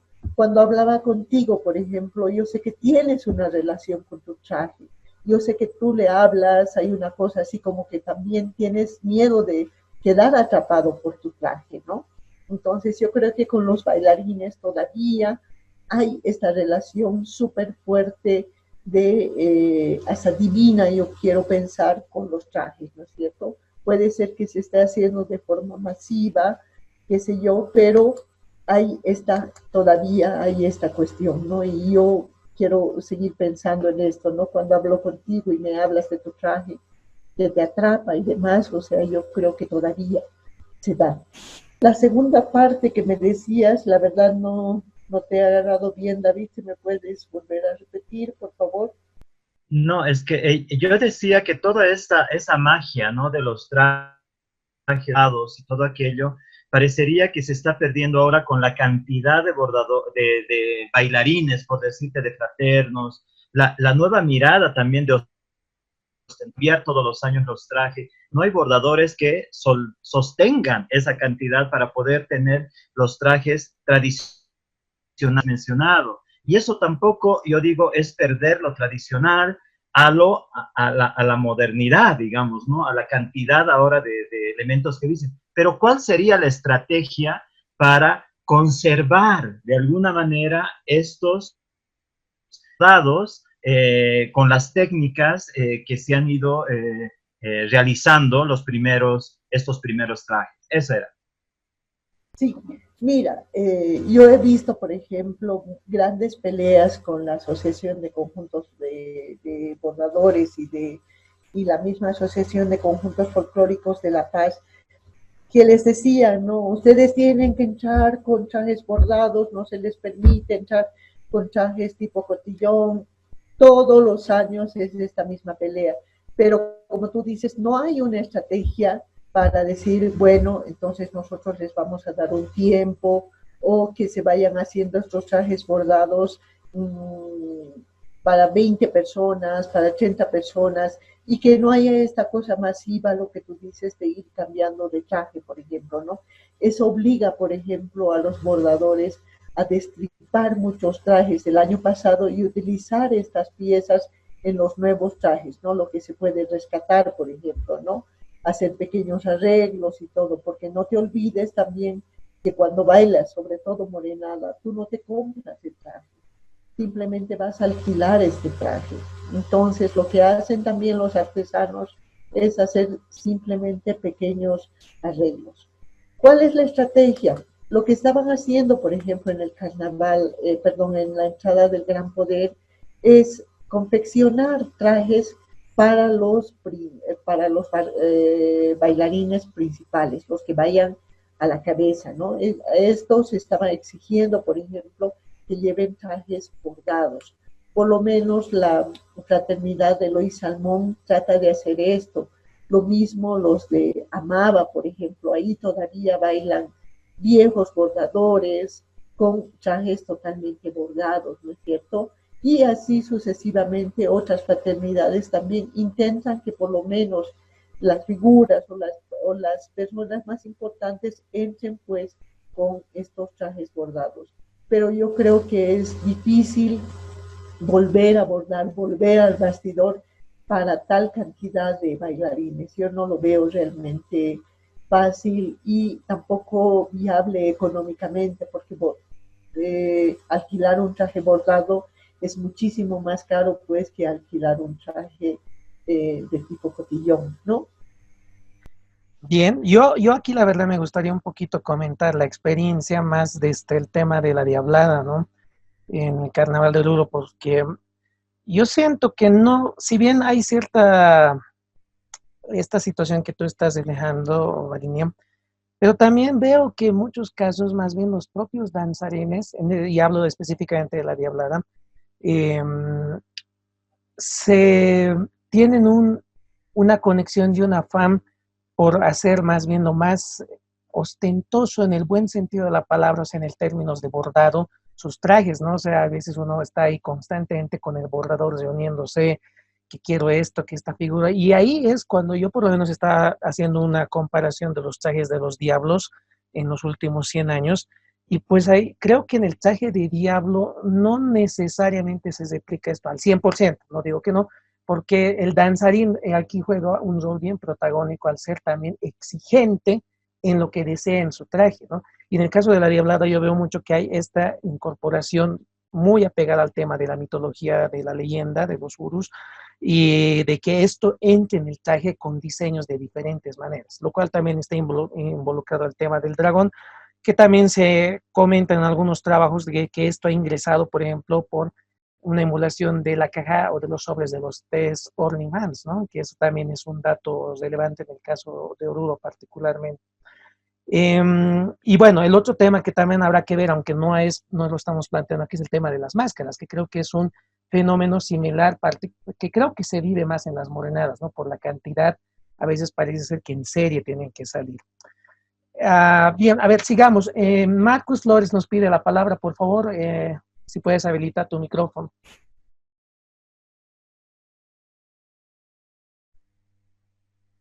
Marcus, te escuchamos. Hola, hola. Hola, hola, te escuchamos. Sí, buenas noches, Variña, muchísimas gracias por la exposición, muy interesante y creo que ya hay una base para poder seguir haciendo más estudios al respecto, ¿no?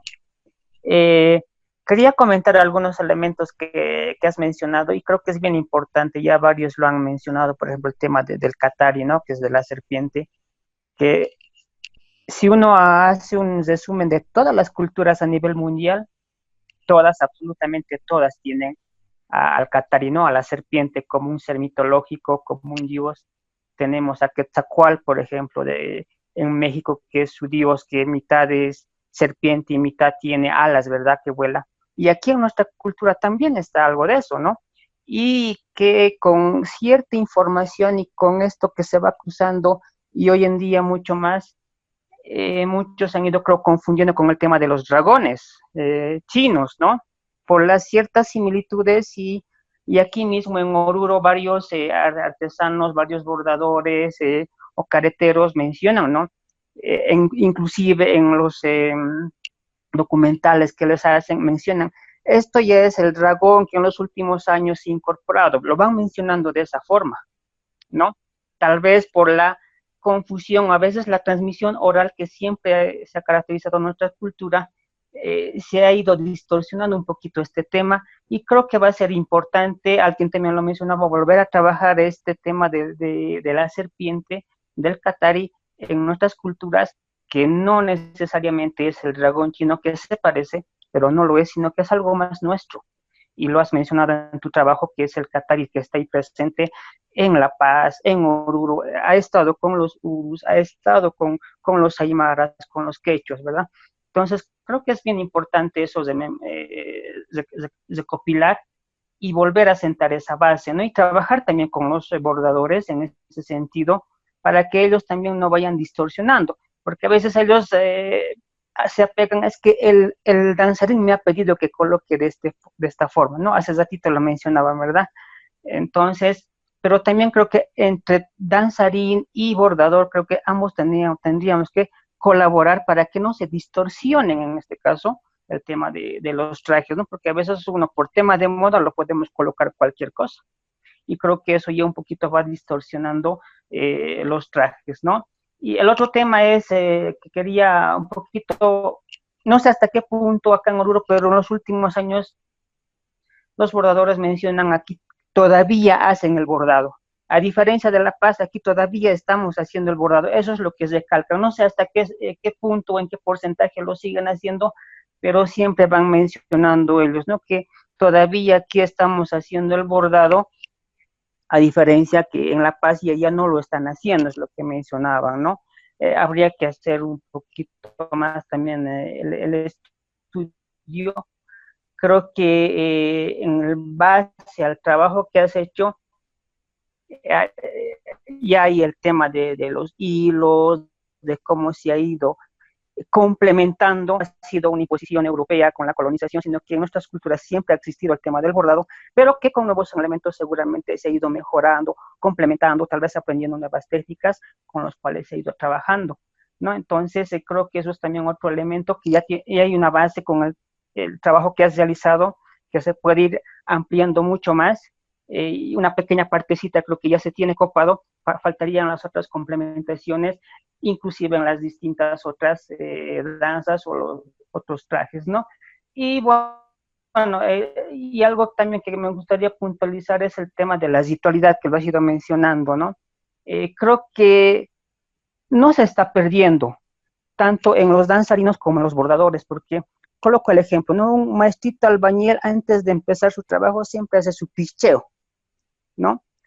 Ese es su ritual de él. Entonces, creo que el bordador también, antes de iniciar su trabajo, ya sea de bordado, con bastidor, o ya con una técnica mejorada, con el cotillón para facilitar el trabajo, pero creo que sigue teniendo esa conexión de que el trabajo que estás realizando, ya sea en bastidor o ya sea en cotillón, va a ser un buen trabajo y para que pueda satisfacer a su cliente. Creo que todavía eso se sigue manteniendo, nuestra cultura está muy arraigada, en cualquier trabajo siempre creo de alguna manera o cada uno a su forma va realizando su respectiva challita para que en el trabajo le vaya bien y creo que eso no se está perdiendo, ¿no? Y para terminar, una observacióncita de forma en el tema de la quilca, ¿no? No es con E, sino en el aymara y en el quechua no hay la letra E, sino que es la I, entonces sería quilca, ¿no? Simplemente cito como comentario, muchísimas gracias por la información que nos has dado. Creo que hay una muy buena base de trabajo que has realizado para seguir ampliando sobre la base que has trabajado en Oruro. No, un saludo muy cordial para todos ustedes. Gracias. Gracias, Marcos, por tus comentarios realmente acertados. Yo estoy de acuerdo también contigo con la última parte que dices, ¿no es cierto? Que seguimos con esas costumbres tan arraigadas, ¿no? Lo que hablabas, que trabajo siempre hace su chaya, ¿no? Y es lo mismo que está pasando con los maestros bordadores, ¿no? Y lo mismo pasa con los mismos bailarines, ¿no? Antes de bailar, chaya los trajes para que les vaya bien y demás, ¿no? Y en relación a la serpiente, pues, bueno, hay que seguir nomás esperando a que siga apareciendo este personaje en nuestros trajes y reivindicar esta imagen del Qatari, ¿no? Eso. Súper. Seguimos, nos vamos al Facebook. Voy a ir leyendo de 3 en 3 comentarios para ir avanzando y ahí, si tienes algún apunte, te doy la palabra. José Condori, licenciada Variña, ¿cuál es la relación de la serpiente de la mitología de los Urus? Sabiendo que los Urus son una cultura más antigua, la serpiente es un ser mitológico que tiene mucha influencia en el carnaval de Oruro. Edson Ontiveros, saludos desde Cochabamba, muy agradecido por compartir su conocimiento. Ana Ocelia, hermosa investigación, abrazos desde Argentina.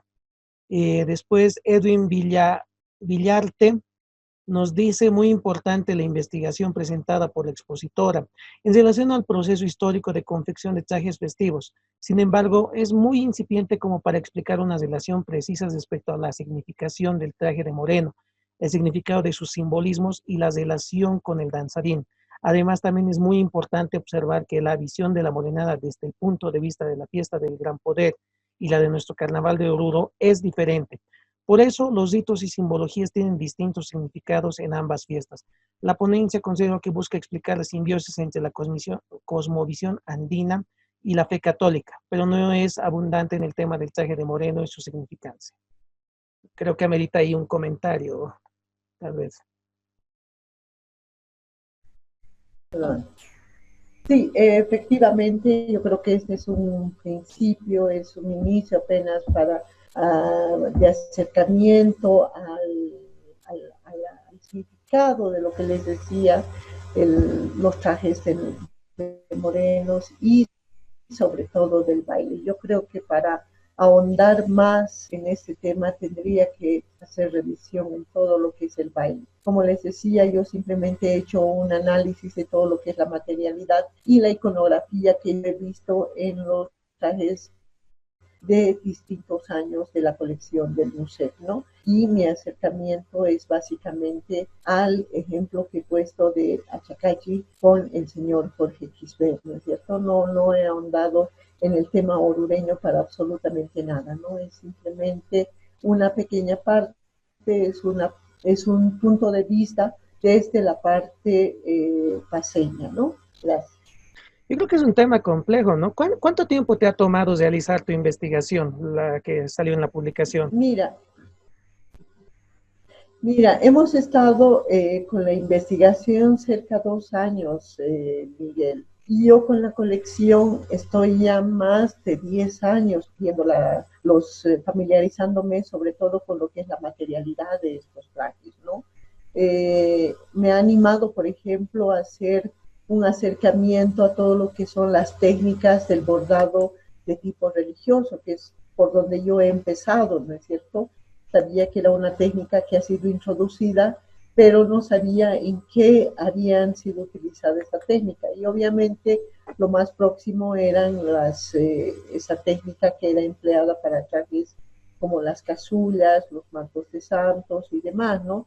Y después ya investigando con don Jorge Quisbert, él me reafirmó esa teoría, ¿no? Cuando él me cuenta que sus padres han aprendido y sus abuelos en ese convento en la comunidad de Aricacha, ¿no? En Achacachi, ¿no? Entonces, este tiempo es que ha demorado el traje y en lo que yo he ahondado más es en la materialidad y he hecho apenas un guiño a esta parte más de análisis de tipo antropológico que yo le he querido dar, ¿no es cierto? Ujú. Claro, yo te preguntaba esto porque creo que es importante, y ahí nuestra insistencia en que se haga más investigación, que esto no toma un mes o unas semanas, no toma su tiempo, y eso creo que todos tenemos que comprenderlo. Realizar este tipo de estudios y en general toda la investigación atraviesa por diferentes dificultades. Uno, el tema de tiempo, que como tú mismo nos relatas, son 2 años, y 2 años no es poco tiempo, y sin duda seguramente se puede ir alargando más. Pero además el otro tema que no siempre se cuenta es con el financiamiento, ¿no? El financiamiento también es otro factor clave cuando se trata de hacer investigación. Entonces siempre es importante, creo yo, poner en contexto esta situación. A ver, sigamos. Voy a leer igual otros 2 o 3 comentarios y ahí los vamos a ir anotando. Sabal Zivik, ¿a qué se debe que el personaje del Tiscu Tiscu ya no se encuentra en las diferentes actividades folclóricas? Después, Jimmy Calia, Varinia, amiga, subo el video a YouTube de tu investigación para que puedas socializar. Jimmy Calia igual sigue, dame un momento. No, perdón, aquí es Fabricio vaya, un saludo para nuestro amigo Fabricio, que es amigo de la fraternidad. Primero, felicitar y agradecer a Varinia por la exposición. Segundo, aprovechar para comentar algo que es muy mencionado en las tertulias de la fraternidad por el fraterno Roberto Illanes, que mencionó el hecho que los careteros más tradicionales mencionan que la careta antes de bailar en el carnaval baila en las manos del caretero al pintarla. Y al darle forma durante su proceso, lo mismo sucedería con los trajes de carnaval, que al bordarse son manipulados y danzan en las manos del artesano. Y danzan en las manos del artesano. Sí, ahí no sé si tenemos algo que comentar, Varín. Sí, gracias Fabricio por tus comentarios. Sí, sí, yo creo que pasa lo mismo que pasa con los careteros, que antes de que este traje salga al bailarín, yo creo que sí que es portado primero por el bordador, ¿no? La verdad, esto no me ha comentado don Jorge, no me ha dicho que son ellos los primeros que bailan, por ejemplo, con estos trajes, ¿no? La verdad no tengo este dato, pero sí yo creo que hay esta cosa mucho más fuerte con el bordador en un principio, ¿no es cierto?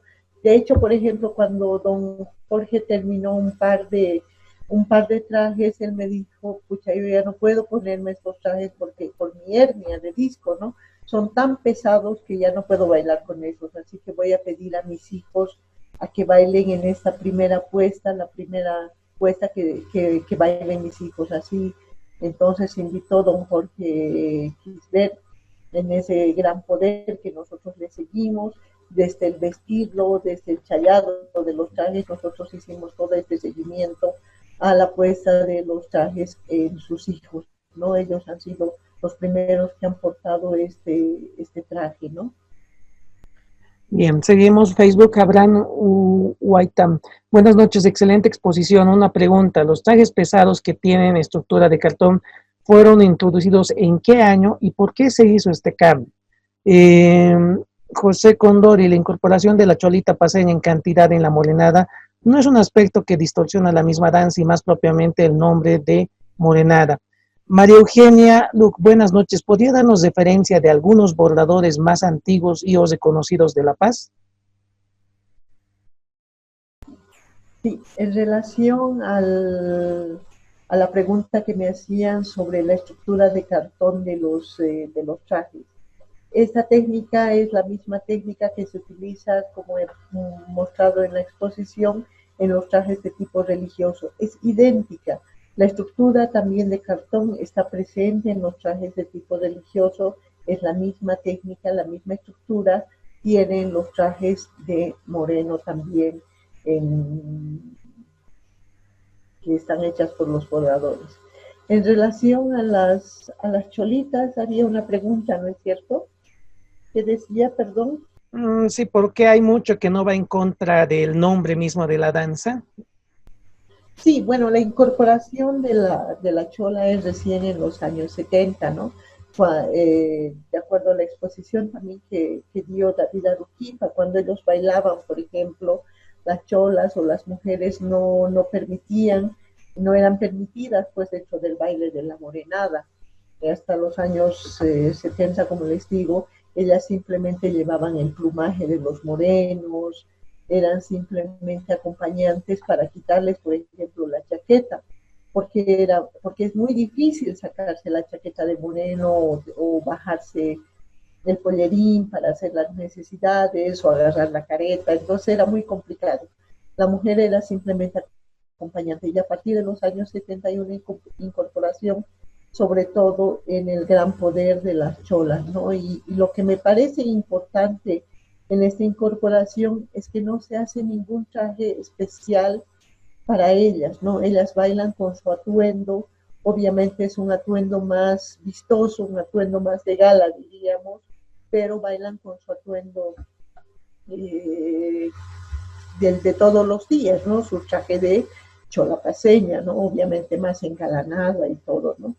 Y yo creo que ha sido una incorporación también acertada. A mí me gusta ver esta parte femenina también en la fiesta, que obviamente ha sido posibilitada a partir de la salida también, lastimosamente, de las chinas morenas travestis, ¿no? A partir de ellas entran también las cholas en el baile, pero este ya es otro tema también de investigación. Ya vamos cerrando. Nuestro amigo Diego Chevers nos está pidiendo la palabra. Dieguito, si estás por ahí, por favor. Sí, Miguelito, señora Marinia, buenas noches. A todos los que todavía están despiertos, buenas noches. Gracias por la oportunidad. Quiero felicitarla, señora Marinia, por la investigación que usted viene realizando ya desde hace tanto tiempo.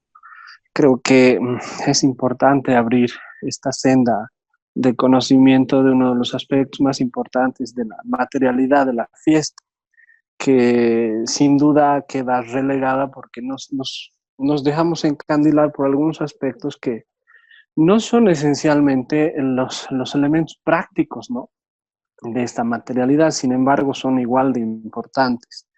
Yo quería hacer un comentario y tiene mucha relación con lo que decía David hace un momento y lo que usted está sosteniendo también. Yo creo que la fiesta ha tornadose en un mercado gigantesco en el que mucho del saber y de la recreación cultural ha quedado en un tercer y cuarto plano. Es decir, ya es imposible, humanamente imposible, poder disponer de la cantidad de tiempo que necesitaría vestir una fraternidad tan grande de morenos y de diablos. Y creo que eso se ha visto no solamente en el Gran Poder o en el Carnaval de Oruro, sino en todo el circuito de fiestas nacionales que hay. Desde mi punto de vista, creo que eso ha roto una cadena de circuitos económicos que existían antes de que la fiesta se masifique y se comercialice como se hace ahora. Tanto que habían comunidades destinadas a producir bienes materiales específicos dentro de esos circuitos, ¿no? Habían comunidades que producían instrumentos, habían comunidades que producían bordados, habían localidades donde se producían máscaras, y eso ha quedado en el pasado, ya no existe. Sin embargo, en las ciudades grandes donde se realizan fiestas igualmente grandes, se ha generado una especie de circuito nuevo en el que se han especializado ciertos conocimientos, ¿no? No conozco a fondo qué es lo que pasa en La Paz, sin embargo entiendo que en La Paz hay muchos bordadores que son especialistas en el tema de la morenada, por ejemplo. En el caso de Oruro sucede algo muy parecido y tengo que nombrar necesariamente al gran maestro Gregorio Flores, que es el punto de quiebre en el tema de la diablada respecto del bordado, porque hay un antes y un después de Gregorio Flores. Y eso en Oruro está bien clarito. No todos los bordadores pueden hacer un traje de diablo y no todos los bordadores tampoco pueden hacer un traje de morenada. Entonces, creo que eso puede ayudarnos a entender que la complejidad de abordaje de un tema como el que usted está desarrollando tiene que verse necesariamente en el marco de la especialidad de los maestros que todavía existen. No sé cómo está el caso en este momento en Oruro. Sin embargo, de un tiempo a esta parte hemos visto que han desaparecido ciertos elementos del mismo traje del diablo. No sé a causa de qué, pero creo que es importante generar políticas que nos permitan evitar que eso suceda. Lo digo como comentario. Hace 2 años emprendimos una tarea de homenaje a los 75 años de la Frati con un bordador amigo, Juan Carlos Flores, y innovamos algo en el rubro y en el marco del bordado. Ya podemos decir que en Oruro se está empezando a bordar no solamente con hilos, sino también con monedas. Entonces, creo que esa dinámica en Oruro es muy notoria porque también hay danzarines que bordan sus propios trajes. Y eso también plantea una nueva dimensión de la complejidad del tema, ¿no? No quiero alargarme, creo que ya todos están a punto de dormir. Sin embargo, era un comentario que quería compartir con usted, señora Bariña, y nuevamente felicitarla. Miguelito, un abrazo, muchísimas gracias. Gracias, Dieguito, igual para ti. Muchas gracias, Diego, por tus comentarios. Y efectivamente aquí, por ejemplo, creo que se ha ido perdiendo esto de la especialización, ¿no?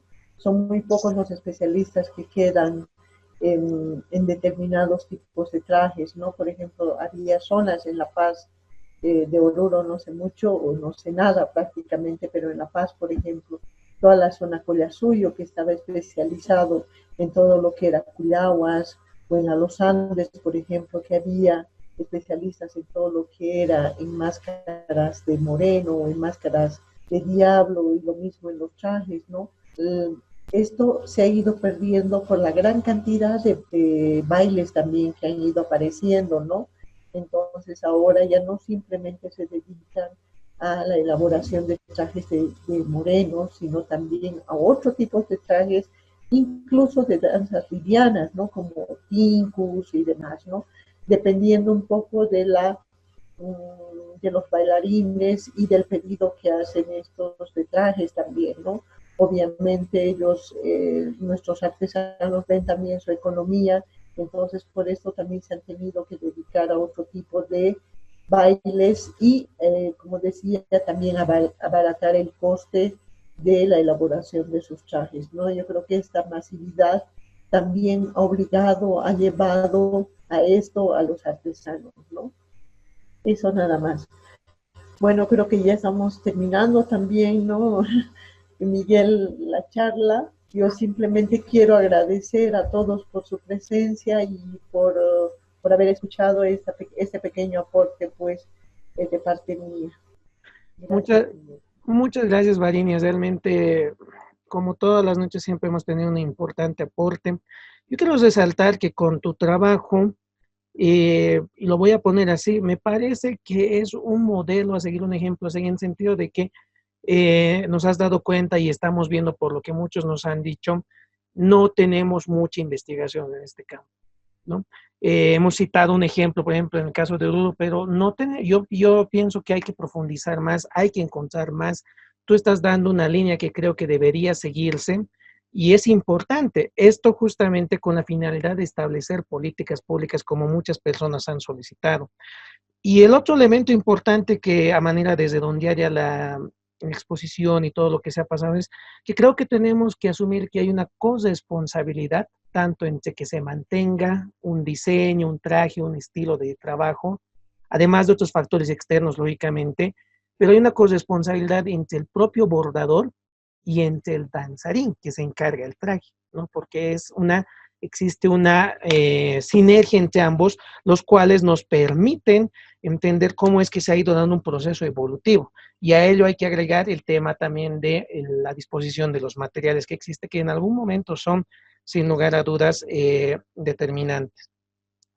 También me quedo con esto también, que es bien importante, la ritualidad que tú señalabas y que la verdad en tu libro me parece muy bueno, de buena manera que está planteado, y de una manera hasta te diría que te hace añorar o recordar esos momentos cuando uno se contacta con su traje, esa ritualidad que existe entre el danzarín, el traje, que no es solamente un objeto, y también esto entre el bordador en este caso, al empezar, antes de empezar su trabajo y al acabar su trabajo, ¿no? Que muchas veces incluso cuando se cogen el traje, muchas personas o bordadores piden que challen también el trabajo junto a la persona que se ha encargado. Bueno, Varinia, te agradezco nuevamente, excelente exposición, muy ilustrativa, creo que hay mucho por hacer. No sé si tienes algo más antes de despedirnos. No, nada más, Miguel, agradecerte muchísimo por este espacio para difundir este trabajo, a todos los amigos que han estado presentes con sus comentarios, escuchando, a todos los amigos de afuera que también se han unido a esta plataforma. Nada más agradecer, Miguel, por el espacio, pues gracias, ¿no? Y ojalá que a partir de esto también salgan otras investigaciones, que se haga también una investigación sobre el bordado en Oruro. Sería muy importante saber cuáles han sido los procesos que han seguido los bordadores en esta ciudad tan rica en folclore, ¿no? Y tan rica también en bordado, sobre todo de la danza del baile de la diablada, perdón, ¿no? Entonces yo creo que sería interesante tener ya nuevas investigaciones. Nada más agradecer a todos y bueno, darles buenas noches también. Gracias, estimada Varinia.